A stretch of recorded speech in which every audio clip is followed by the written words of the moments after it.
Politics. And the name itself is a loaded term for a number of reasons. Comparative politics is both a methodology as well as a subfield in political science. As a subfield, comparative politics, the term that we use, is traditionally used to study comparative political regimes around the world, right? Great Britain, Germany, France, Canada, Japan, Iceland, Norway, Sweden, Denmark, Namibia, North Korea, you name it. It's a nice euphemistic word that effectively means the study of international government, or at least how governments in the international world work, right? Domestic governments, not foreign relations. But comparative politics is also a methodology. So even if you're not a fan of how the world outside of the US of America works, it's still useful to use because the comparative method, something that we're going to be talking about next week, is universal, regardless of whether you're comparing, let's say, political processes of Germany and Great Britain, or you're comparing, let's say, campaign strategies of Democrat and the Republican Party. Whether you are looking at the way in which delegates happen to be scooped up in Republican primaries and how they tend to be already prematurely allotted out to Hillary Clinton for the Democrats. Okay? One of the two. So it's both a methodology as well as a study. So in that regard, comparative politics can really focus on anything in political science. It doesn't necessarily have to be the study of national governments. So what exactly can we look at besides the study of other governments? I've already given a few ideas. We look at, let's say, the nature, the function, as well as the objective goals of political parties. Why does one political party choose to support these measures? And how does that face up with another political party that looks at the same measures but in a different light? So in a way, you can't really judge how, and I'm just throwing examples, just random examples out there. You can't really judge how the Republican Party functions really as clear as you can unless you look at, let's say, the Democrats, or vice versa. Or if you want to go beyond specific political parties, let's look at political ideology. Let's look at the role of the proverbial left and right. Right? What do right-wing movements espouse? What do left-wing movements espouse? And even within right and left, we can look at the difference between a political party that refers to itself as liberal and one that refers to itself as left. And I don't think that this was any clearer than this past election between the liberal positions of Hillary Clinton and the left-wing positions of Bernie Sanders. And what also makes it interesting to point out is that Hillary Clinton would probably not have had as rough a time as she did if Bernie Sanders was not as popular and as organized in the Democratic elections. If it was Hillary versus Lincoln Chafee and Martin O'Malley, this would have been a cakewalk and nobody would have said anything. But in many cases, you kind of note the strengths and weaknesses of both candidates by putting the two of them together. And on the opposite side, you can look at the Republicans. Right? As much as people like to just euphemistically throw all of them into the same crowd of radical right-wing nuts, right? There are Republicans that make a lot of sense. Okay? But when you put them up with certain people who are somewhere to the right of Genghis Khan, well, then you can definitely tell who are the moderates and who are the hardliners. John McCain is still, at least domestically, more of a moderate. Foreign policy-wise, he wants to go to war with Russia so bad. Okay? But then you look at the domestic politics of other Republican senators and congressmen, like Marco Rubio, or Ted Cruz, or what's his, Kasich's definitely more moderate. Mike Huckabee. Okay? here's like the political center. Okay, here's like John McCain. And like, here's Mike Huckabee. Okay? And we really wouldn't be able to see how far to the right Mike Huckabee was if we didn't have someone like John McCain. Or if we didn't have someone like, I don't know, who else is still a moderate Republican? Lindsey Graham. Lindsey Graham, yeah, I'll take it. Well, surprisingly, Lindsey Graham has been moving more to the moderate center over the past, because he's like, I don't want to be seen with these people over here. Okay? And then there's Donald Trump, the Mad King Targaryen. Okay?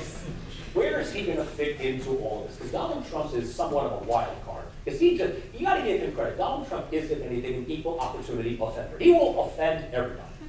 Okay? Left, right, political center, up, down, this, that, the other. Right? Okay? And we really wouldn't be able to note these things if we didn't have other variables in the equation. Okay?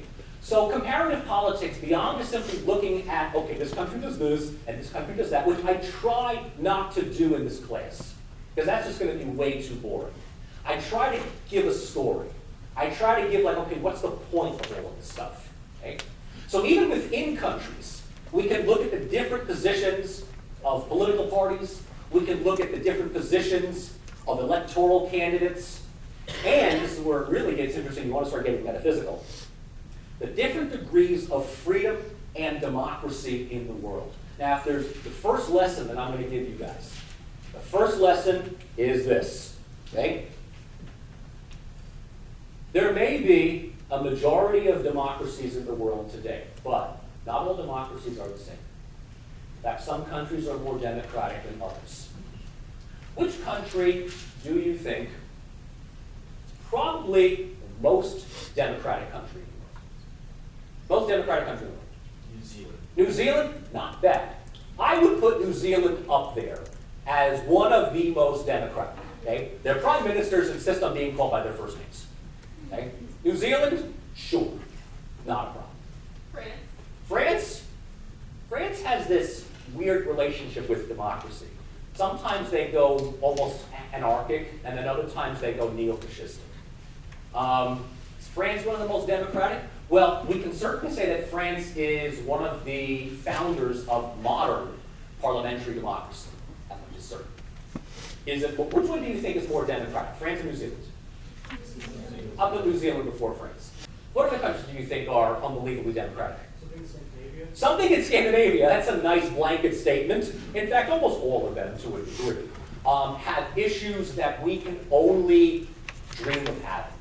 And this is actually a very good question to ask as a way of figuring out how democratic a country is. What's the most important issue in the next upcoming election? Right? What's the real major issue? Now, as far as America is concerned, it's always the same thing, abortion and gay rights and weed legalization. What's the biggest issue in a country like Norway today? How can we better utilize renewable energy? Right? You want to know what Norway's biggest problem, or one of Norway's biggest problems are today? I'm not making this up. This is not an onion piece. One of Norway's biggest problems today is that they are running out of garbage to recycle for renewable energy. Let's let that sink in. That's a crisis as far as Norway is concerned. Okay? It's bad enough that we still, piss and moan separating paper, plastic, and glass in this country. In a country like Finland, it was just passed, actually not too long ago, in Finland. It is a constitutional right. It's in the Constitution, folks. A constitutional right for all citizens of Finland to have access to high-speed internet access. To have high-speed broadband internet. It's a constitutional right. If your Verizon is slowing up, your constitutional rights are being violated. So again, the point here, let's do one more. Which one do you think, again, give me a sense of like a real super uber democracy here. Yes, wait a minute. Hungary. Hungary? Oh, not so much anymore. Hungary is easily, and we're going to give Hungary its fair share in the second half of class. Hungary may have been a model democracy about 20 years ago. It is increasingly slipping, if it has not slipped already, into what its current enlightened despot, Viktor Orban, refers to as illiberal democracy. Is the country democratic? Yes. But this is actually a very good point that you raised here. Hungary is democratic. The United States is democratic. Romania is democratic. And if you really want to push the envelope, Russia is democratic. Okay, just run with me. Okay?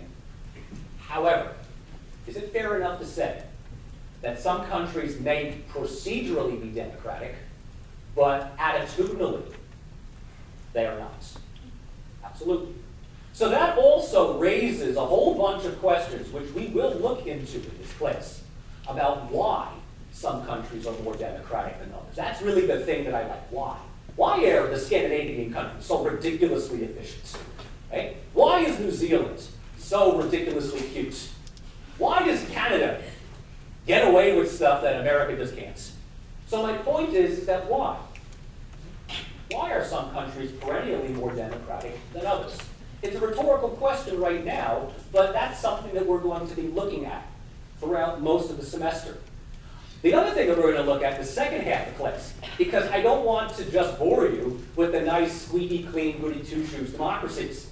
We're also going to be looking at the real interesting countries, the authoritarian ones.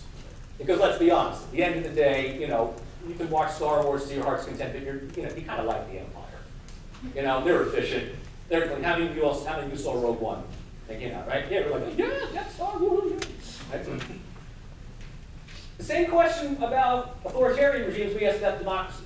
Is it fair enough to say that there are different variations of authoritarianism around the world?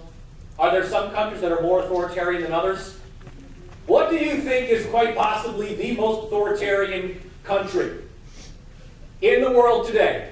Or why don't we all just say it together as a group, because I think we all know the answer.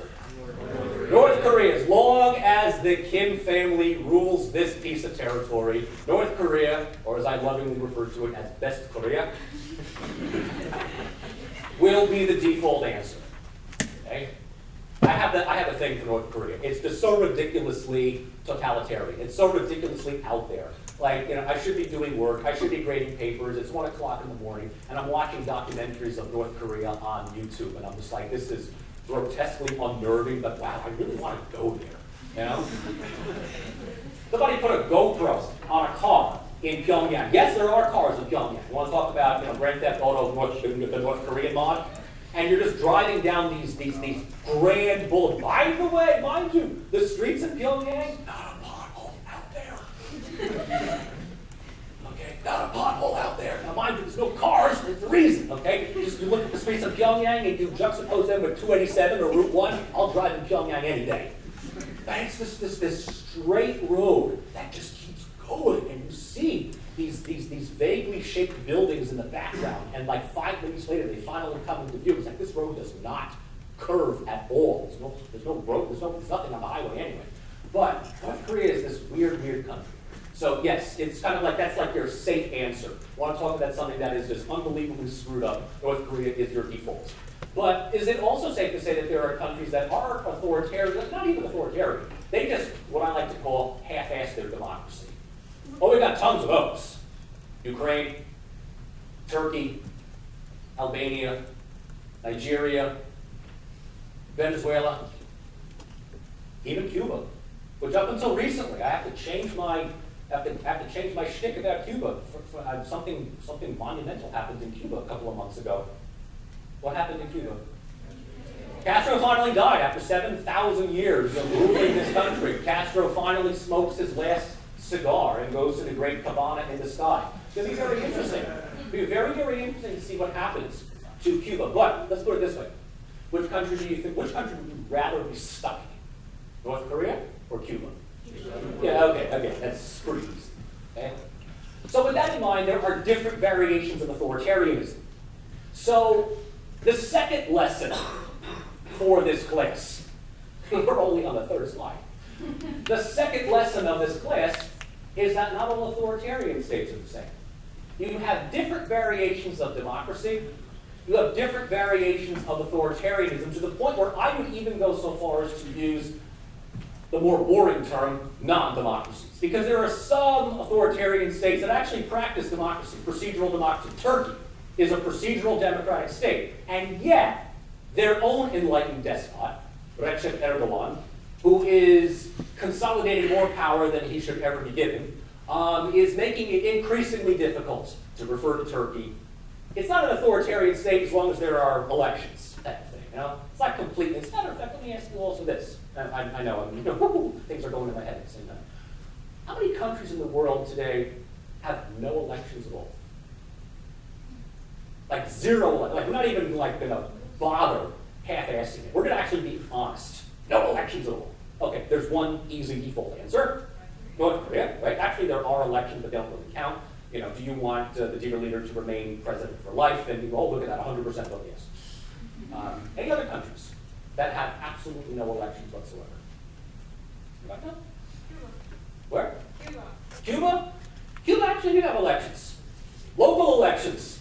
Again, it was pretty preordained. You could vote for, you have three candidates. One is for the Communist Party. The other candidate is for the Communist Party. And the third candidate, if you wanted, change, is the Communist Party. So it's 50 shades of communism for the most part.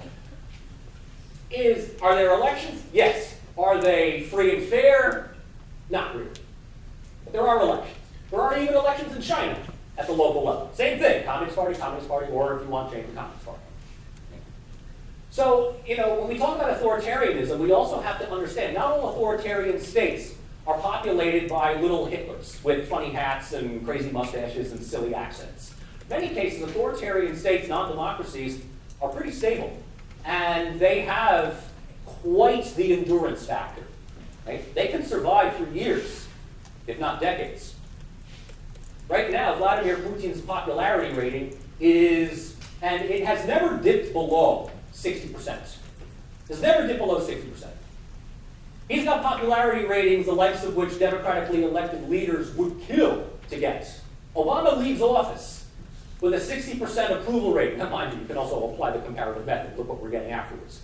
But in many cases, he's charming, he's this, he's that. He says all the right things. Oh my God, I love you so much. Vladimir Putin has had 60% approval ratings or higher for most of his 15 plus years controlling Russia.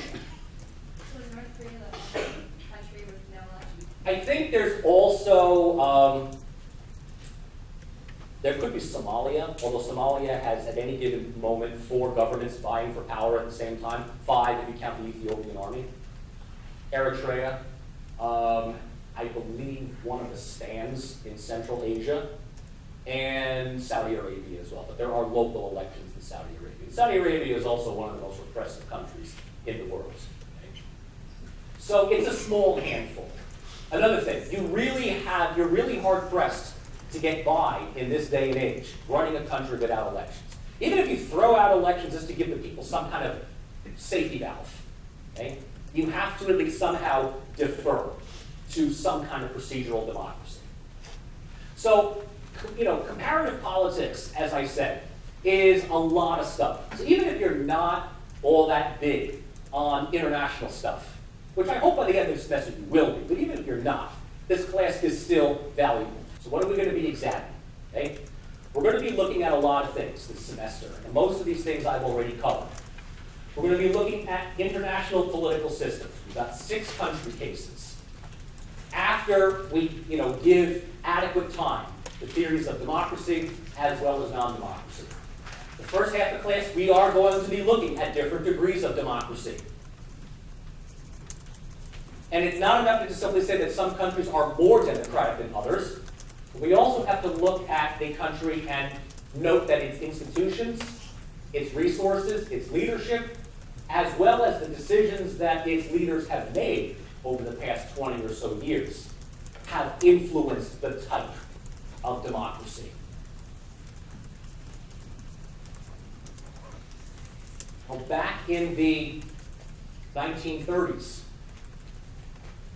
the United States had probably the largest, most organized, and most violent unions of any developed country in the world. Which is one of the reasons why we don't celebrate May Day in this country. We celebrate Labor Day. And why?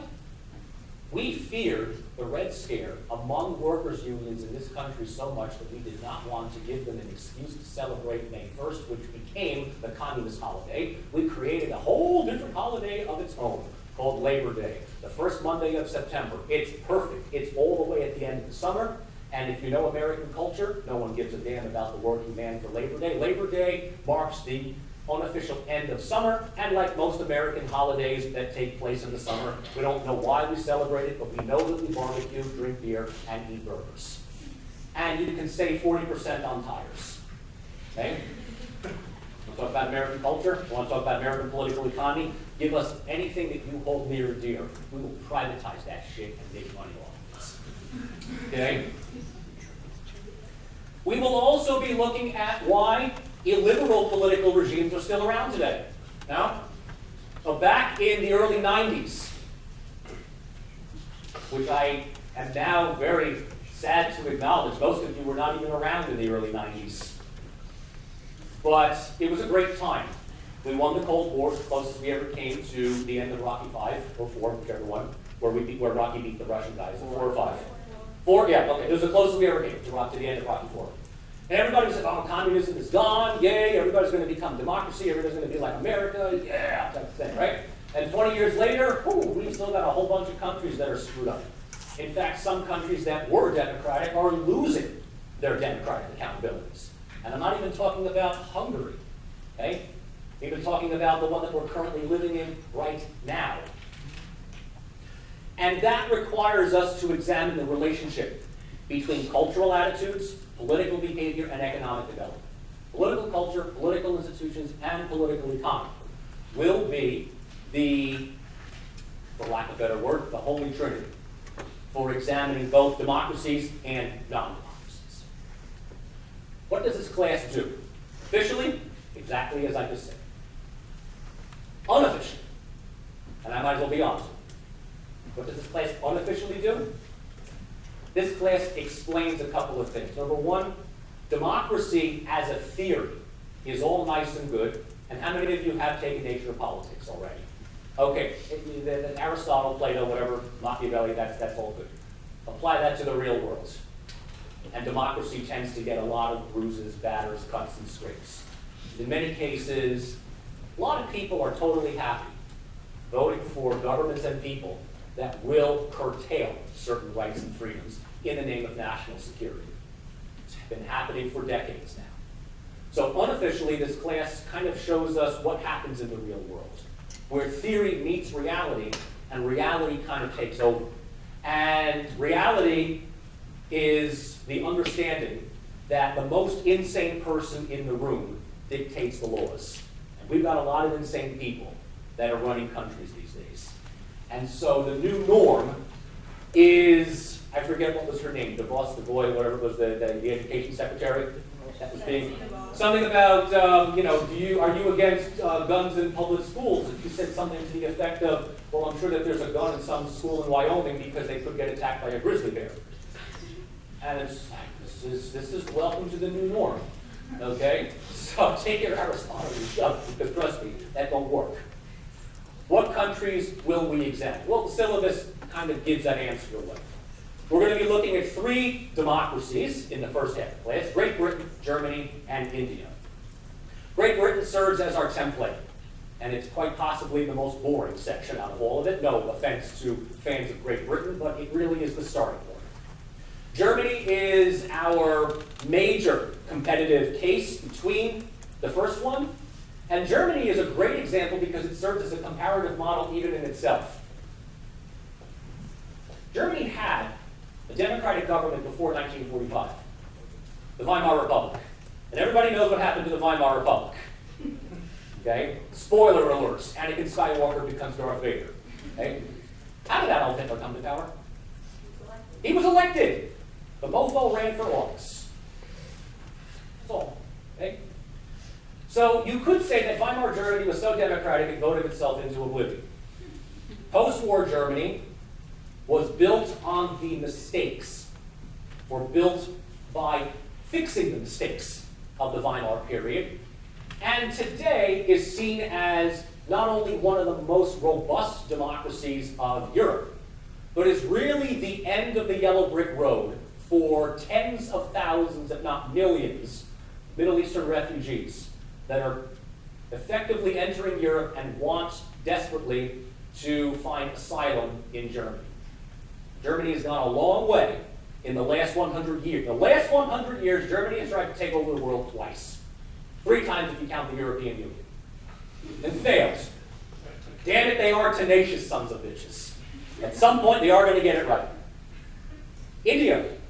India is one of those cases where you kind of look at it, scratch your head, and say, how the hell is that country democratic? But damn it, it works. Don't disrupt it too much, for God knows what may happen. But it is democratic. We've got a lot of problems, but again, if you were to put your money on which country is more democratic, India or Pakistan, which one? India, because there's parts of Pakistan that the government in Islamabad just doesn't control. Then we take our midterm, and you go on spring break, yay. And we come back and we look at the non-democracies, obviously the fun ones. And I keep telling myself that this is going to be the last time that I'm going to look at Venezuela, and I've been doing this now for 3 years. But we're still going to look at Venezuela, a country that was democratic, hard to believe, but is now actually getting into, I wouldn't even say authoritarian, I would say post-apocalyptic Mad Max. Under the complete inept leadership of Chavez's successor, Nicolas Maduro. Then we're going to look at Russia. Of course, we're going to look at Russia, and equally important, we're going to bask in the awesomeness of the most interesting man on the planet, Vladimir Putin, and how he is able to basically do whatever he does. And according to a good number of people in this country, Vladimir Putin single-handedly rigged the election and made Trump his puppets. How that happens, don't ask them to explain, just run with their story. And then finally, China. Out of all of them, China is quite possibly the one that can easily be called authoritarian. And yet, China is the one country where democracy or political pluralism has been significantly curtailed, and yet the economy has been growing, and it is one of the most important countries in the world. What other countries will we probably discuss? In so many words, which countries are we going to, kind of mention just by process of conversation? Syria, because, well, it's front and center. And we are certainly going to be looking at Syria in context of the week with Russia. Okay? Russia scored a decisive diplomatic victory a couple of weeks ago when it backed the Assad government in taking all of Aleppo, the second largest city in Syria, effectively breaking the back of the so-called Free Syrian Army, which is just basically a ragtag group of rebels that the United States pays. And what's the difference between them and ISIS? ISIS is the rebels that America doesn't pay. Okay? Egypt, particularly in the second half when we look at hybrid regimes. Egypt is a country that operates within that gray area between full democracy and full authoritarianism. North Korea, because we have to do North Korea. There's no way that we're not going to do North Korea when the time is right. Ukraine.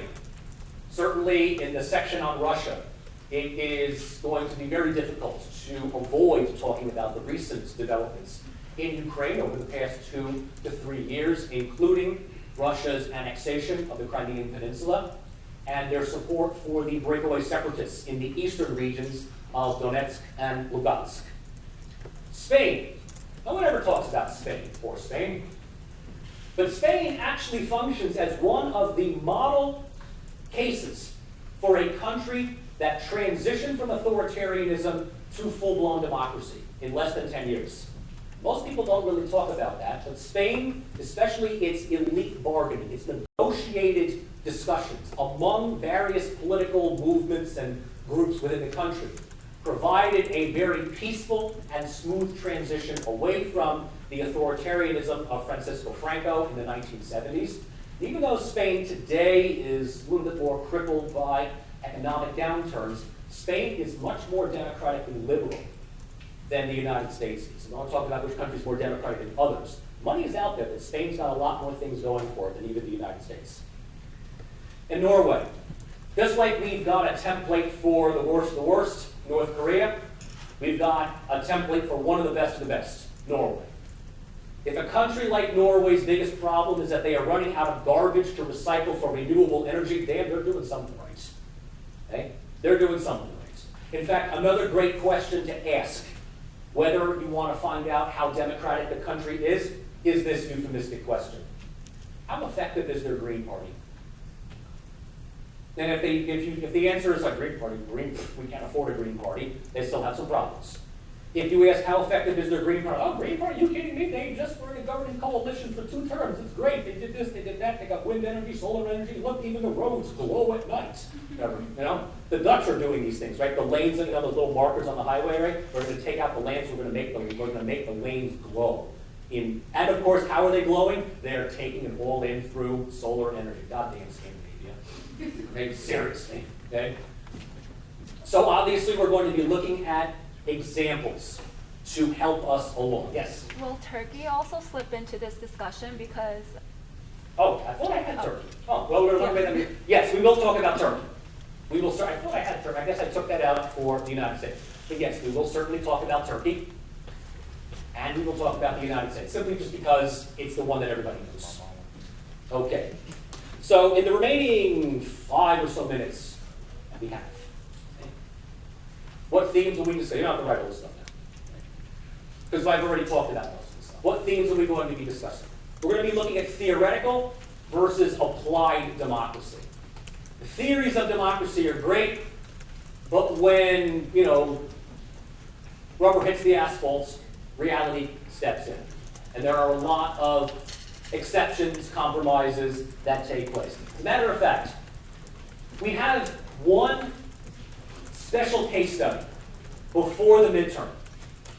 And it actually is the United States, or more specifically, New York City. You may have heard of this little village. And we look at what has been over the past few semesters something that students really, really like. The leadership and legacy of Robert Moses. How many of you have heard of Robert Moses before? Only a few people. By the end, you're going to love and hate him. You're going to hate to love him and love to hate him. Robert Moses was one of the most powerful people of New York City in the mid-20th century. You may have never heard about him because he worked behind the scenes. And one of the neat things about applied democracy is that it's not enough to simply get people to just believe in freedom, justice, and all that kind of jazz. Stuff that works in the bureaucracy.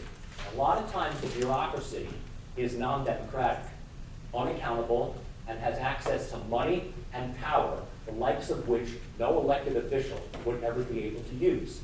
That's also how democracies work. It's not the most epic. It's interesting, but it kind of takes away some of that luster. The role of civic institutions, the importance of traditional forms of authority, the differences between civic co-fraternity versus exclusionary communitarianism. Very nice, convoluted way of saying who is included in our community.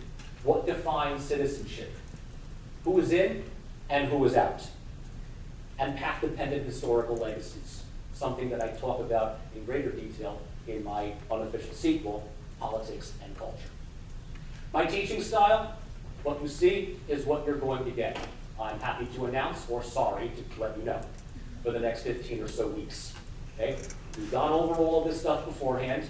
Like I said, I kind of teach and tell stories at the same time. I try my best to keep you from looking at your smartphone. Although, usually around this time, it's acceptable because you're all like, wrap it up, Rossi, we gotta go. Okay? So that's acceptable there. And why should you take this class? This is a final parting term. Well, it is a 100 level requisite. And if you are a poli-sci major, you gotta take it. At least this one are intro on IR. I try to make this one interesting. But there's another major reason. For those of you that are just starting, how many of you are in fact freshmen or sophomores? Okay. This class is a building class. It's a 100 level course, which means that it is going to be probably the most difficult class that you're going to take. And I say that not because I'm a sadist. I say this because as a 100 level course, you are being introduced to material that you previously have not been exposed to. Or at least that's the expectation, unless you're one of those high-ranking seniors that waited until the very end to take this class. But I like to look at it in the following allegory, especially for those of you that like to do World of Warcraft or Skyrim or Star Wars: The Old Republic. When you start up a new character, brand spanking noob, level 1, you have no weapons, you have shitty armor, and all you're able to do is run around the town killing rats, and maybe the forest killing bats and boars. You try to go up against the bigger enemies, boom, you're dead. What this 100 level class does is advance you from the level 1 noob to hopefully the level 5 veteran. And what I hope to do is give you the educational materials and resources that are critical for you to go forward in the 200 and more so 300 level classes. The biggest criticism that I get for this class in my evaluations usually comes from 1 or 2 students who never heard this the first day of class. So I will say this right here, right now. I make no bone about it. It is a lot of work. And when people say, for a 100 level class, we shouldn't be doing that amount of work. The readings are long. I admit. And yeah, you got a midterm, a final, and a paper. For a 100 level class, that's normal. But I will tell you, the work can be daunting if you don't keep up. But this is a promise.